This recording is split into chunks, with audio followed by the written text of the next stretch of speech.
Kerajaan negeri menyokong sepenuhnya inisiatif yang diambil oleh sektor swasta dalam usaha meningkatkan standard industri. Ia diyakini akan membawa manfaat jangka panjang kepada lanskap pembangunan dan pertumbuhan ekonomi negeri.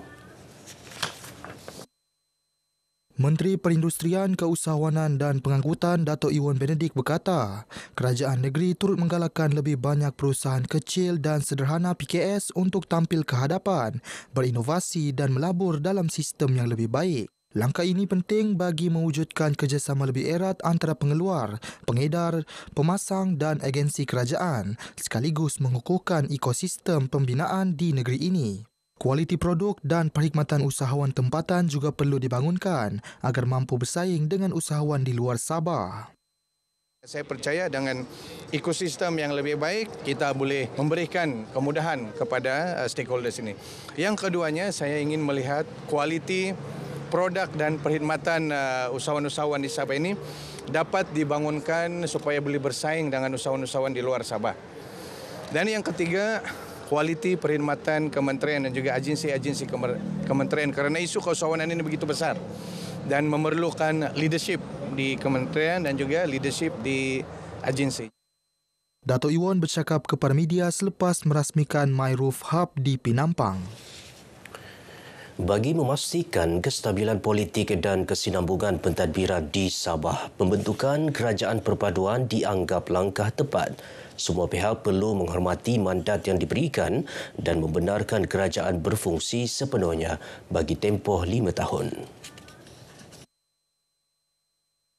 Jadi saya ingat portfolio yang individu yang dilantik untuk portfolio tertentu itu mengambil kira pengalaman dan mungkin juga latar belakang akademik dan juga kecenderungan seseorang itu. Selain itu saya ingat ada gabungan di antara golongan muda dan golongan yang lebih berumur. Selain itu kita juga ada gabungan kepimpinan daripada parti-parti tertentu.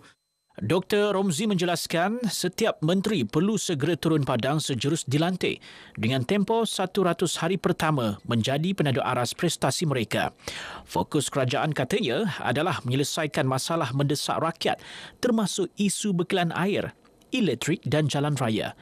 Beliau turut yakin Kabinet Baharu mampu mencapai KPI yang ditetapkan.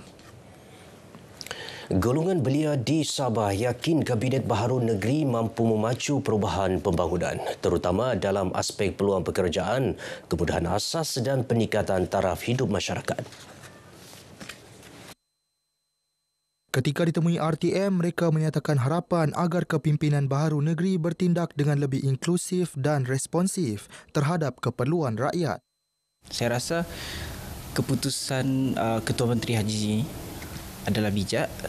Dia sudah berfikir secara strategik apabila dia melibatkan kerajaan persekutuan, PH dan BN lah kan.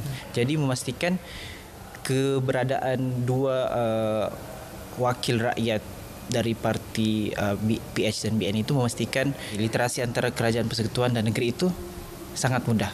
Tidak semuanya JRS, masih ada bebas, masih ada BN dan saya mau kerjasama yang dilihat antara dua ni dengan melupakan dari mana asal mereka, dari mana asal parti mereka dan bersatu untuk berusaha untuk menyelesaikan isu-isu di negeri inilah.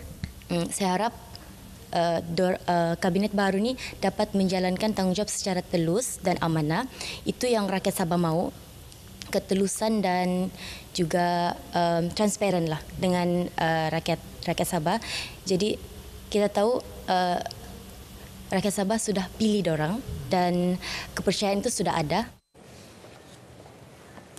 Semua parti politik yang bertanding dalam PRN Sabah ke-17 diminta untuk segera menurunkan dan membersihkan bahan kempen di sekitar kawasan bandaraya. Mayor Bandaraya Kota Kinabalu, Datuk Seri Dr. Sabin Samitah berkata masih banyak bahan kempen yang belum dibersihkan sepenuhnya selepas proses pilihan raya tamat. Setakat ini apa yang kita dapati adalah kita nampak sendiri bahawa masih ada banner yang belum dikutip dan ada juga aduan kita terima daripada orang awam melalui sosial media kerana banner tersebut ada yang dah rosak, koyak dan jatuh di tebing jalan dan ia menyebabkan nampak tidak cantik. Sehubungan itu, tindakan penguatkuasaan akan diambil terhadap parti-parti politik yang gagal menjalankan tanggungjawab membersihkan bahan kempen selepas tempoh yang ditetapkan, termasuk pengeluaran kompaun dan menyita jumlah deposit yang telah dibayar oleh parti berkenaan. Seorang penghuni penempatan setinggan di Sepanggar dihadapkan ke mahkamah atas 3 pertuduhan berkaitan kecurian elektrik.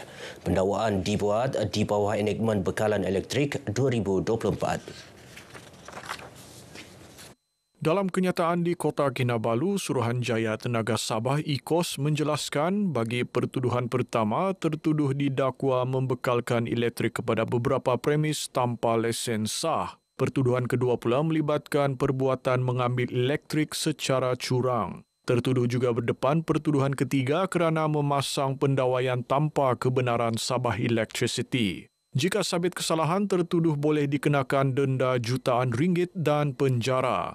Bagaimanapun, tertuduh mengaku tidak bersalah terhadap semua pertuduhan. Mahkamah membenarkan jaminan RM15,000 dengan 2 penjamin tempatan. Tertuduh kemudian direman selepas gagal membayar jaminan. Sebutan semula kes ditetapkan pada 22 Januari tahun depan. IKOS memaklumkan kes ini merupakan yang pertama melibatkan kecurian elektrik di penempatan setinggan yang dibawa ke mahkamah. IKOS bersama Sabah Electricity akan terus mempergiat tindakan penguatkuasaan demi keselamatan serta kestabilan bekalan. Kualiti kebersihan tandas di Kota Kinabalu menunjukkan perkembangan positif. Kebanyakan restoran berjaya meningkatkan grade kebersihan mereka kepada kategori bersih, menawan dan wangi BMW. Mayor Bandaraya Kota Kinabalu, Datuk Seri Dr. Sabin Samita berkata, Dewan Bandaraya Kota Kinabalu DBKK komited dalam menangani isu kebersihan tandas dengan mengambil tindakan segera terhadap setiap aduan yang diterima. Kita berharap juga kebersihan pada tandas-tandas ini akan mengurangkan ancaman daripada lipas, daripada tikus yang biasanya memberikan masalah kepada bandaraya ini, terutama sekali di restoran-restoran yang tidak menjaga kebersihan mereka. Beliau ditemui media pada sambutan Hari Tandas Sedunia peringkat Bandaraya Kota Kinabalu. Majlis menyaksikan kategori stesen minyak berjaya diraih oleh Petron Jalan Damai. Sementara itu, Imago Shopping Mall dinobatkan sebagai pemenang bagi kategori pusat beli belah. Bagi sektor pusat peranginan, anugerah disandang oleh Mari-Mari Cultural Village. Dalam kategori sekolah rendah pula, Sekolah Kebangsaan Lokyuk Likas dan Sekolah Kebangsaan Poring-Poring berkongsi kemenangan. Manakala Kolej Tingkatan 6 Kota Kinabalu cermelang di kategori sekolah menengah. Prosiding inkuest Allahyarham Zara Khairina Mahathir memasuki hari ke-50 di Mahkamah Coroner Kota Kinabalu. Saksi ke-53 Guru Disiplin SMKA Tun Datuk Mustafa Ginarut, Nur Syukria Muhammad Fauzi menyambung keterangannya di hadapan Coroner Shah Amir Hassan.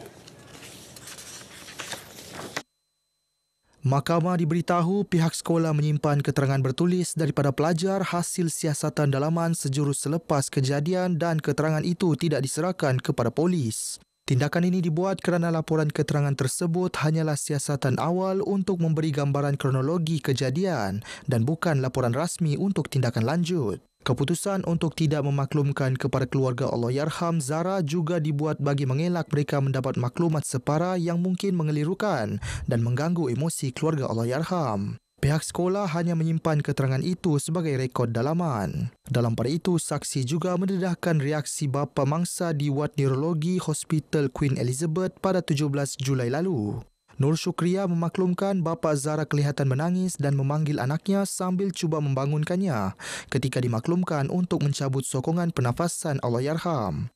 Ketika disoal mengenai kepentingan peribadi atau niat tidak baik dalam kes berkenaan, Nur Syukriya menegaskan beliau tiada niat jahat atau cuba melindungi mana-mana pihak dalam kes kematian Zara. Beliau turut menjelaskan hukuman rotan kini hanya boleh dilaksana penolong kanan hal ehwal murid di bilik khas dengan pengawasan guru unit disiplin. Baik, saudara, sekian dahulu paparan berita pagi Sabah kali ini. Menyusul selepas ini berita pagi Sarawak bersama Bu Muawin. Salam Malaysia Madani.